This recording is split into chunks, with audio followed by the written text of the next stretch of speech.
السلام علیکم دوستان عزیز، خوش آمدید به چنل یوتیوب هفترنگ. در این ویدیو من به شما یاد میدهم که چگونه میتوانیم یک جیمیل اکونت بسازیم و یادتان نرود که چنل ما را سابسکرایب کنید. دوستان عزیز، از همه اولتر به گوگل می رویم، روی گوگل کلیک میکنیم و در سرچ گوگل می نویسیم که gmail.com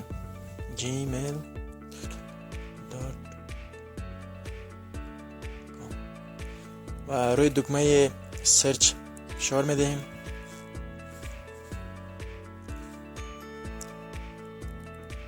و در اینجا ما گزینه به نام ساین این داریم که روی آن گزینه ما کلیک میکنیم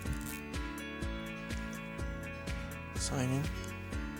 و بعدا دوستان عزیز در اینجا یک گزینه دیگر به نام کریت اکونت، در این پایین بالای آن کلیک میکنیم و بعدا دوستان عزیز سپس در اینجا گزینه فرست نیم است که یعنی نامتون.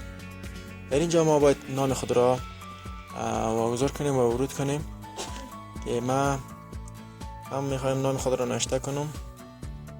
به طور مثال ما نوشته میکنم که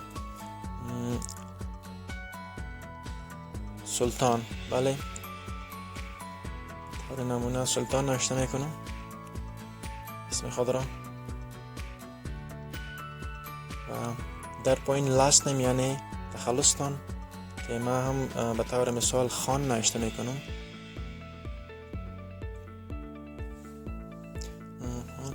و در پایین یوزر نیم که ما همو اردو نام را یک جای نوشته میکنیم یعنی سلطان خان.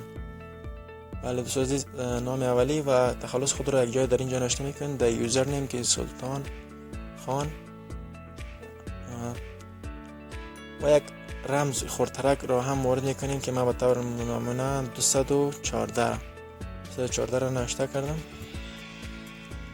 ولی در گزینه پایین پاسورد یا رمز است که میتوانیم یک رمز دلخواه خود را وارد کنیم و هم به طور مثال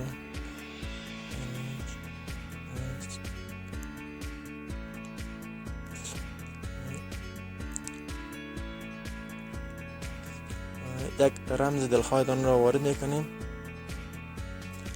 و در پایین هم کنفرم که یعنی امو رمز از پیشتان دوباره میخواد. هر چیزی که دمو پاسورد یا رمز نوشته کردین در این پایین هم نوشته بکنید.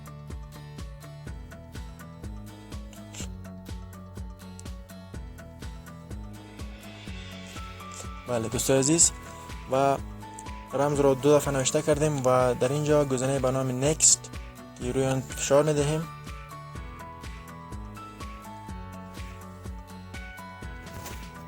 سپس دوستان عزیز یک خانه خالی داریم که فون نمبر از پیشتان میخواد یعنی نمبر تلفن یا موبایلتان. من هم به طور مثال یک شماره خود را وارد کردم و در اینجا سال تولدتان میخواهد که من به طور نمونه فبروری و روز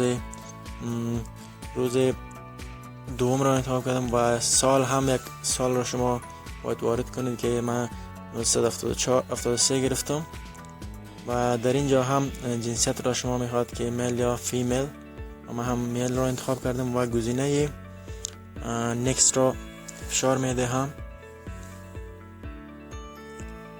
دوستان عزیز، بعد از این مرحله